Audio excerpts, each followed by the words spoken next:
তপন সিদ্ধারের একটা রক্তজের মধ্যে আছে মূল হলো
বিশ্ব সেবাশ্রম সঙ্গে পুজো এবছর আয়োজিত হলো। এটা আমাদের মন্দিরের নতুনত্ব কিছু না, প্রত্যেক অমাবস্যায় মায়ের পূজা হয়। ফলহারিণী তো একটা বিশেষ, আমাদের পুরাণ মতে 3টে মায়ের বিখ্যাত পুজো থাকে, রটন্তী, ফলহারিণী, দীপান্বিতা। তার মধ্যে মায়ের এই পূজাটা একটা বিশেষত্ব। মার অনেকে ভাবে বোধহয় যে মাকে ফলদান করা, অ্যাকচুয়ালি শাস্ত্রে সেটা বর্ণিত নয়। শাস্ত্রে বর্ণিত হচ্ছে আমার নিষ্কাম কর্ম করতে হবে, যে আমার যে কামনা বাসনা তাকে বিসর্জন দিতে হবে, অর্থাৎ ধর্ম অর্থ কাম ও মোক্ষ। সেই নিষ্কাম যদি আমরা মাকে অর্পণ করতে পারি, মা অবশ্যই আমাদের পরমার্থিব সমস্ত জ্ঞান যা কিছু চাওয়ার তিনি দেবেন। সেইভাবেই মায়ের পুজো হলো। ভিআইপি এমএলএ এমপি থেকে শুরু করে আপনার যেসব ভক্ত সকাল থেকেই এখানে পুজো দিতে এসেছেন, আপনার সঙ্গে সাক্ষাৎ করেছেন, তাদের উদ্দেশ্যে কি বার্তা থাকছে? আসল কথা, প্রত্যেকটা রাজনৈতিক নেতারা বা সমাজের যারা গুণী, মানী, এরা যে মন্দিরে এসেছে এটা শুভ লক্ষণ। সে যে মন্দিরেই যাক, শুভ লক্ষণ। কারণ সারাদিন এরা জনসেবায় হোক, কর্মব্যস্ততা, মনের চঞ্চলতা তাদের অনেকটা বিচলিত করে। আমার মনে হয় মঠ মন্দিরে, গির্জায়, মন্দিরে, মসজিদে গেলে পরে তাদের যে স্থিরতা, একটু শান্তি, সেই শান্তিটা জনসাধারণের মধ্যে বর্তাবে।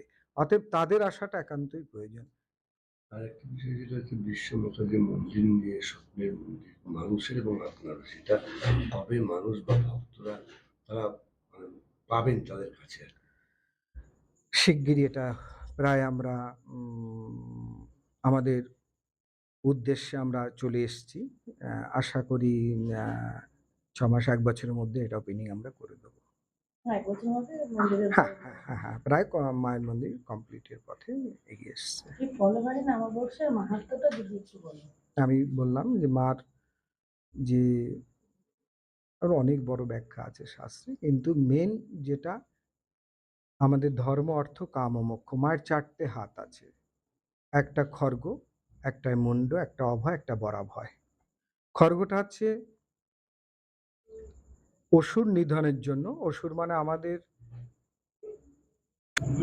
তাকে আমরা খড়গ মানে জ্ঞান, জ্ঞানের দ্বারাই অজ্ঞানকে নাশ করব। কাম হচ্ছে যেটা আমরা অসুরের মুন্ড দেখেছি, আমাদের শরীরেই সেই অসুর আছে। ক্রোধ, লোভ, ভয়, মোহ, মদ, মাৎসর্য। সেই অসুরকে আমাদের জ্ঞান ও সিদ্ধ দ্বারাই বধ করতে হবে। ধর্ম, অর্থ, কাম, মোক্ষ। আর আমরা প্রত্যেকেই মুক্তি চাই। মুক্তিটা এটা একটা বাহ্যিক, টেম্পোরারি। যেরকম ধরা গেল একটা জেল থেকে মুক্তি হয়েছে, কিন্তু আবার জেলে যেতে পারে, বন্ধন আবার হতে পারে। তাই মুক্তি নেই। এই পরমার্থিব মোক্ষই হচ্ছে পথ। সেই মোক্ষের পূজাই আছে ফলহারিণী। যে ফলের দ্বারায়, যে ফল প্রাপ্ত হলে পরে আমরা নিষ্কাম কর্মের দ্বারায়, আমরা আগম নিগমের দ্বারায়, যেটা আগম আর নিগম আছে, সেই লক্ষ্যে আমরা পৌঁছাতে পারবো। আমাদের সুষমা হীরা পিঙ্গলার থেকে আমরা সহস্রায় পৌঁছাতে পারবো। এটাই ফলহারিণীর মুখ্য পূজা।